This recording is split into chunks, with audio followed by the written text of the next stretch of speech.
김해 방화 셔터 사고로 의식 불명 상태에 있는 초등학생 서홍이를 위해 4명의 공무원이 성과금을 기부해 눈길을 끌고 있습니다.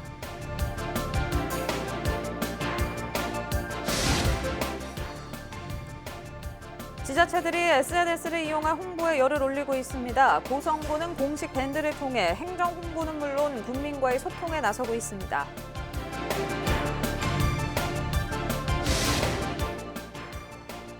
경영 악화를 겪고 있는 두산중공업의 일부 휴업이 시작됐습니다. 창원 지역 국회의원 당선인들은 정부와 지자체 등 대책 마련을 촉구했습니다.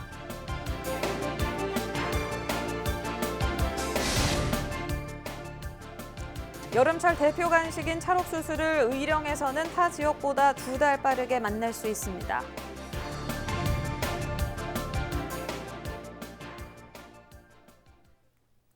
네, 시청자 여러분 안녕하십니까? 헬로티비 뉴스 경남입니다. 불의의 사고를 당한 이들이 가장 힘든 것이 바로 잊혀짐이라고 합니다. 혼자인 순간 누군가 응원을 해주면 그만큼 힘이 되는 게 없겠죠. 김해 셔터 사고로 병상에 누워있는 서홍이를 위해 자신들이 받은 성과금을 전달한 공무원들이 있다고 합니다. 지역은 다르지만 그 마음이 전해져 서홍인의 가족들에게 힘이 되길 바랍니다. 주인공들 권정숙 기자가 만났습니다. 2023년이면 공립 단설유치원으로 탈바꿈되는 창원의 한 유치원. 사립유치원을 무상으로 교육청에 기부한 첫 사례입니다. 무려 3년간 법률 문제까지 풀어야 했던 험난한 과정. 전국에 유례없는 기록을 쓴 이들은 당시 창원교육지원청 지역사회 협력과 박진우, 백창대, 김순애, 황미 4명의 공무원입니다. 이런 사례가 없다 보니까 선례가 없지 않습니까? 그런 없다 보니까 너무 이렇게 행정 절차가 복잡하고 그래서 정말 힘들었습니다.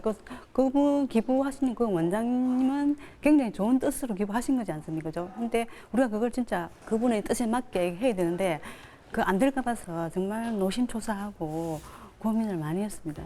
얼마 전 노력을 인정받아 경남도 교육청으로부터 예산 성과급을 받은 4명의 히어로들. 하지만 이들의 마음 씀씀이는 달랐습니다. 성과급을 받자마자 셔터 사고로 병상에 누워있는 서홍이를 떠올린 것입니다. 그리고 상금을 그대로 치료비로 기부했습니다. 업무를 하면서 아주 좋은 결과물이지 않습니까? 그 결과물로 받은 성과금을 좋은 쪽에 우리가 기부를 하는 게 좋겠다. 그렇게 서로 의논을 해서 한 겁니다. 지금은 조금 또 잊혀지가는 그런 또 생각도 들더라고요. 예, 그래서 좀 안타까움을 갖고 있고 저희들이 또 함으로써 또 다르게 좀 더 확산이 되지 않을까. 평소에도 기부와 헌혈, 봉사활동을 하며 사회를 향한 따뜻한 시선을 가진 이들이었기에 가능했습니다. 원장님이 기부하시는 그분한테 배웠던 그런 것들을 업무를 하면서 서로 그렇게 많이 느끼고 배우고 뜻이 많이 통했던 것 같은, 지금 이제 몇 년간 그 일을 추진하면서 그랬던 것 같아요. 지금 기억해 보니까. 힘든 이들이 잊히지 않는 사회가 되길 바란다는 이들.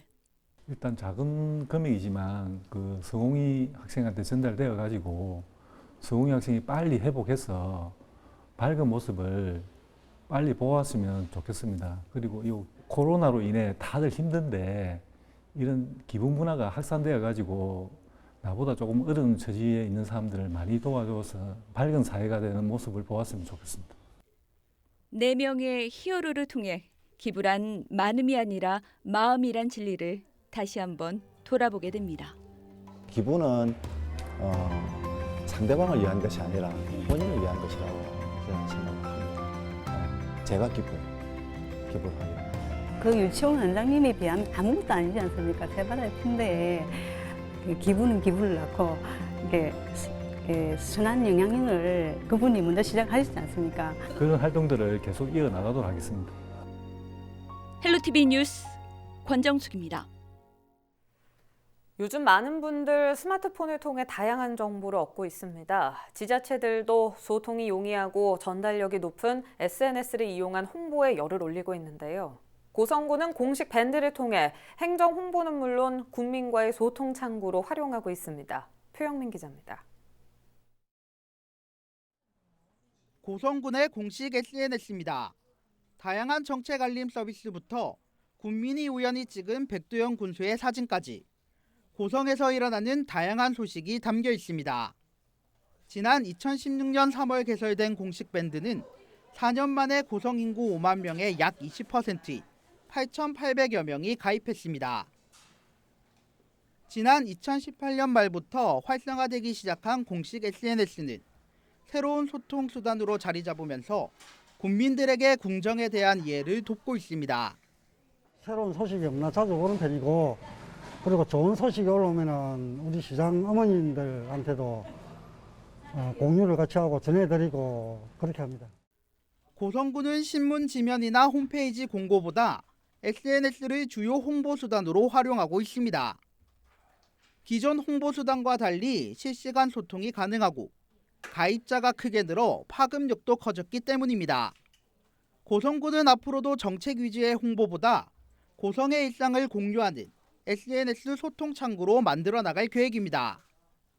네, 고성군 밴드를 통해서 군정 소식도 빠르게 국민에게 전달드릴 수가 있고, 고성 군민의 그 뜻도 이제 행정에서 바로바로 이제 들을 수 있어서 작년부터 많이 활성화가 되었습니다. 홈페이지 공고 수준에 머물렀던 지자체 홍보, 시대의 변화와 함께 SNS가 새로운 소통 창구로 활용되면서 행정과 국민들의 거리가 가까워지고 있습니다. 헬로티비 뉴스 표영민입니다. 네, 여름철 간식으로 옥수수를 빼놓을 수가 없지요. 옥수수 중에서도 달지만 짭조름하고 쫄깃한 식감까지 겸비한 찰옥수수가 출하를 시작했습니다. 제철보다 2달 이상 빠른 수확으로 틈새 시장을 노리고 있는 의령의 찰옥수수 수확 현장, 전주영 기자가 다녀왔습니다. 의령의 한 비닐하우스입니다. 기온이 40도를 육박할 정도로 뜨거운 하우스 안에는 천장에 닿을 정도로 잘 자란 옥수수가 매달려 있습니다. 윗부분이 꽉 차 있고 수염이 풍성한 것을 골라 껍질을 벗겨내면 촘촘히 박힌 옥수수 알맹이가 드러납니다. 알알이 노랗게 여물어 보기만 해도 먹음직스럽습니다. 우리 의령 찰옥수수는 시설 재배가 되는데요. 1월 초에 파종해서 2월 중순경에 모종을 심고 5월 중순경부터 6월 초까지 수확을 하게 됩니다. 그리고 하우스에서 재배되는 만큼 옥수수 자체가 부드럽고 당도가 높아 여름철 간식으로 인기가 좋습니다. 비닐하우스에서 재배되는 의령 찰옥수수는 노지 재배보다 2달 정도 빨리 출하됩니다. 한여름이 제철인 찰옥수수의 틈새 시장을 노린 겁니다. 대표적인 여름 간식 옥수수를 만날 수 있기에 소비자들에게도 인기가 좋습니다. 옥수수를 삶는 달콤한 향기가 지나가는 사람들을 유혹합니다. 왜냐면 첫 옥수수라서 첫 옥수수는 진짜 맛있어요. 이게. 그래서 항상 사 먹어 지나가면. 아니 몰랐는데 지나가니까 여기 있대요. 그래서 가다가 다시 백에서 올 정도예요. 의령 찰옥수수는 칠곡면과 낙서면을 중심으로 140여 농가에서 재배되고 있습니다. 5월 중순에서 7월 중순까지 수확되는 옥수수 생산량은 약 85톤. 전국 생산량의 80%를 차지합니다. 노동력도 절감을 하고 경영비도 좀 아껴주는 그런 정책을 펼치고 있습니다. 죗값을 또 받아야 되니 적극적인 또 마케팅 홍보에도 적극 지원을 해드리도록 하겠습니다. 여름철 간식 의령 찰옥수수가 전국에서 가장 먼저 출하되면서 소비자들의 입맛을 사로잡고 있습니다. 헬로티비 뉴스 전주연입니다. 등교 개학하자마자 치룬 전국 학력평가를 시작으로 두 석 달 사이 줄줄이 시험이 예정돼 있습니다. 학생과 학부모, 입시를 지도하는 교사들 입장에선 부담스러울 수밖에 없는 상황입니다. 보도에 차선영 기자입니다. 등교 수업은 시작했지만 늦춰진 학사 일정에 고3들은 대입 준비에 대한 부담감이 어느 해보다 큽니다. 20일에 치러진 전국 학력평가에 이어 6월 초 각 학교 중간고사, 7월 18일 수능 출제기관 주간 모의평가, 7, 8월 각 학교 기말고사 등이 예정돼 8월까지는 쫓기듯 시험 일정을 바쁘게 따라가야 합니다. 이와 함께 시험을 치른 후 본인의 강점과 약점을 따져 수시 준비와 정시 지원 등 입시 전략을 짜야 하는데 교사나 학생 입장에선 걱정스러울 수밖에 없습니다. 3학년 같은 경우에는 또 다른 학교 학생들하고도 경쟁되는 부분도 있기 때문에 지금 못했던 여러 가지 것들을 지금 짧은 기간에 다 뭐 시험도 쳐야 되고 그 사이에 다 해야 되는 그런 어려움이 있습니다. 부산교육청에선 초유의 코로나19 사태로 인해 늦어진 등교 수업에 대응한 대입 관련 대책을 세우느라 분주한 모습입니다. 일단 대면 진학 상담은 불가능한 상황에서 전국 최초로 대입 정보를 온라인 콘텐츠로 제작해 모바일을 통한 실시간 소통에 나섰습니다. 코로나로 인해서 상당히 입시 정보에 목말라 하고 있던 차에 그런 정보를 제공함으로 인해서 학생 학부모들이 대면보다는 좀 부족할 수는 있지만은 그래도 입시를 준비하는 데 있어서 도움이 되었다고 저희들은 생각하고 있습니다. 6월부터는 소규모로 대면 진학 상담이 시작됩니다. 또 전국 대학이 참여하는 대입 진학 박람회 역시 계획대로 7월 31일부터 8월 1일 진행할 예정입니다. 각 대학에선 교육부의 방역 지침을 따르면서도 6월부터는 학교에 찾아가는 입학 설명회를 진행할 계획입니다. 이와 함께 온라인을 통한 입시 설명회를 활성화하기로 했습니다. 교육청이나 이런 방침에 따라서 취소가 되지 않는 이상 저희는 그대로 진행할 생각이고요. 우리 대학 홈페이지 자체가 이제 좀 쌍방향 소통이 가능한 형태로 구성이 되어 있다 보니 그런 것들을 잘 활용하면 입시 전문가들은 수도권 상위권 대학 외 부산 지역 대다수 대학에선 학생부 종합 전형이 아닌 내신 위주 전형인 학생부 교과 전형으로 수시 지원이 가능한 만큼 부담감보다는 교과를 중심으로 남은 입시 기간 기본을 다질 필요가 있다고 조언했습니다. 학생부 교과가 많은 지방 대학에 진학하려고 할 때는 그렇게 큰 어려움이 없지 않을까 싶습니다. 나는 내신보다는 모의고사 성적이 잘 나오기 때문에 나는 수능으로 대학 가야지라는 생각을 가진 학생도 내신을 버리면은 수능 성적도 같이 올라갈 수가 없기 때문에 학교 내신을 먼저 잡는 것이 우선이 아닐까 생각합니다. 수시 원서 접수는 지난해 비해 2주 미뤄진 9월 23일부터 정시 모집 역시 10여일 늦춰져 12월 26일부터 1월 7일까지 진행됩니다. 헬로티비 뉴스 차선영입니다. 하동의 한 어촌마을에서 마을 주민이 휘두른 흉기에 머리를 다치는 사건이 발생했습니다. 현장에서 체포된 피의자는 경찰 조사를 받은 뒤 집으로 귀가했는데요. 극도의 불안감에 시달리던 피해자가 경찰에 신변보호를 요청했지만 돌아온 대답은 주말에는 안 된다였습니다. 조진욱 기자입니다. 사건이 일어난 건 지난 17일 오전입니다. 부모를 도와 제첩 선별 작업을 하던 김민곤 씨에게 평소 부모와 마찰을 빚던 피의자가 다가와 흉기를 휘둘렀습니다. 제첩 종포 채취를 놓고 말씨름 끝에 벌어진 일입니다. 하길래 제가 이렇게 뒤로 돌아봤습니다. 그 돌아보는 순간 뭔지도 모르겠고 그때는 맞았던 상황이 뭔가로 제 머리를 바로 그냥 겁을 주는 것도 이런 행동도 없이 한 번에 막 내려 꽂았습니다. 머리를. 이 일로 머리를 7바늘이나 꿰맨 김 씨. 병원에 입원한 김 씨에게 경찰에 전화 한 통이 걸려옵니다. 현장에서 체포된 피의자가 조사를 받은 뒤 집으로 귀가했다는 것. 혹시나 해코지를 할까 두렵던 김 씨는 곧바로 신변보호를 요청했지만 경찰의 답변은 이랬습니다. 아니, 내일 신변보호 요청을 하면은 심사위원회를 개최해가지고 스마트워치라도 지급하면 되잖아요. 당장 지금 일요일인데 어떻게 뭘 해달라는 겁니까? 나 말 그대로 그냥 일요일에서 안 된다. 자기들 해줄 수 있는 건 없다. 일요일 당연히 다 쉬고 하니까 마음은 알겠는데 그래도 그냥 무의미하게 아무런 대책을 방안을 안 하고 그냥. 이에 대해 경찰은 일선 파출소에 피의자에 대한 순찰 강화를 요청했다고 밝혔습니다. 또 불구속한 이유로는 피의자의 주거지가 일정하고 동종 전과가 없는 점, 과거 판례 등을 종합적으로 고려해 결정을 내렸다고 말했습니다. 경찰은 피의자를 특수상해죄로 검찰에 송치할 계획입니다. 사람이 죽을 수 있는 낫이라는 흉기로 사람의 머리를 가격하였는데 그것이 특수상해죄로 돼서 석방이 되고 바로 다음 날부터 일상생활을 한다는 게 저는 도저히 납득이 되지 않습니다. 너무 억울하고 화가 납니다. 극심한 두려움에 떨던 피해자는 현재 정신감정을 받고 치료를 이어가고 있습니다. SCS 조준욱입니다. 경영 악화를 겪고 있는 두산중공업이 직원 400여 명을 대상으로 일부 휴업을 시작한 가운데 미래통합당 소속 창원 지역 국회의원 당선인들이 대책 마련을 촉구하고 나섰습니다.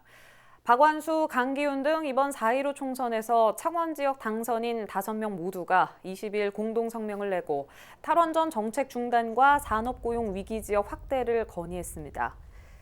당선인들은 두산중공업을 비롯해 원전 협력업체 매출액이 38%가량 줄었고 고용인원도 꾸준히 줄고 있다며 정부의 탈원전 정책을 폐기하는 게 근본적인 해결 방안이라고 밝혔습니다. 두산중공업 측의 근로자와 대화를 통해 상생 방안을 모색할 것도 주문했습니다. 창원시가 전국 최초로 1억 원의 예산을 들여 집합금지 행정명령을 내린 클럽형 유흥주점 종업원에게 1인당 50만 원을 지원합니다. 신청 자격은 집합금지 행정명령으로 영업이 중단된 유흥주점 10곳의 종사자며 27일부터 다음 달 2일까지 창원시 환경위생과로 신청하면 됩니다. 노무현 전 대통령 서거 11주기 추도식이 23일 오후 2시에 엄수되는 가운데 작은 추도식으로 진행됩니다. 노무현 재단은 코로나19 확산을 막기 위한 생활 속 거리 두기 실천을 위해 현장 참석자 규모를 100여 명으로 줄였습니다. 확정된 인원을 제외하고 추도식 입장을 통제할 예정으로 시민 추모객의 경우 추도식이 끝나는 오후부터 인원수를 제한해 공동 참배를 진행합니다. 행사 프로그램도 간소한 가운데 추모식은 노무현 재단 홈페이지 등을 통해 생중계됩니다. 주호영 미래통합당 원내대표가 노 전 대통령 11주기 추도식에 참석하기로 했습니다. 통합당 관계자는 지난 20일 주 원내대표가 추도식 초청장을 받고 참석하기로 결정했다고 설명했습니다. 노무현 재단은 코로나 여파로 통합당에서는 주 원내대표만 추도식에 초청했습니다. 보수 정당 대표급이 추도식에 참석한 건 지난 2016년 정진석 새누리당 원내대표 이후 4년 만에 처음입니다. 노무현 대통령 서거 11주기를 맞아 김원웅 광복회장과 부울경 광복회원들이 지난 21일 김해 봉하마을 노무현 대통령 묘소를 참배했습니다. 참배를 마친 김 회장과 회원들은 고 노무현 대통령은 독립유공자 후손의 원을 해결해 주신 분이라며 그 뜻을 이어 청일청산이 꼭 필요하다고 덧붙였습니다. 김해시와 서울특별시가 지속가능한 상생 발전을 위한 5호 교류협약을 체결했습니다. 허성공 김해시장과 박원순 서울특별시장은 22일 오전 김해시청 소회의실에서 열린 협약식에 참여해 김해에서 생산되는 농특산물의 수도권 판로를 확보하고 가야의 역사 문화를 서울 청소년들에게 알리기 위한 프로그램을 운영하는 등 각종 협력 사업을 이어가기로 했습니다. 원활한 협력 사업을 추진하기 위해 두 기관은 앞으로 공동 협의체를 꾸려나갈 계획이며 사업별로 개별 협약도 체결할 예정입니다. 이어서 날씨입니다. 토요일 맑은 가운데 낮 기온 25도로 평년 수준을 보이겠습니다. 내륙을 중심으로 새벽 사이 안개 끼는 곳이 있겠습니다. 교통안전에 유의하셔야겠습니다.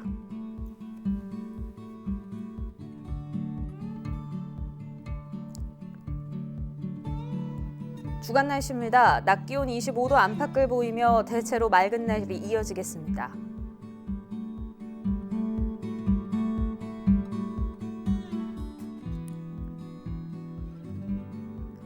남해상에 짙은 안개가 끼는 곳이 있습니다. 해상 교통 이용객은 운항 정보를 확인하시기 바랍니다. 맑은 하늘로 외출하기가 좋겠습니다. 다만 자외선이 매우 강하니 외출 시 자외선 차단제를 바르고 가벼운 외투나 모자를 지참하시기 바랍니다. 유튜브 채널 헬로 경남 통해서 오늘 뉴스 다시 보실 수 있습니다. 이상으로 뉴스 마칩니다. 저희는 늘 지영민 곁에 있겠습니다. 시청해주신 여러분 고맙습니다.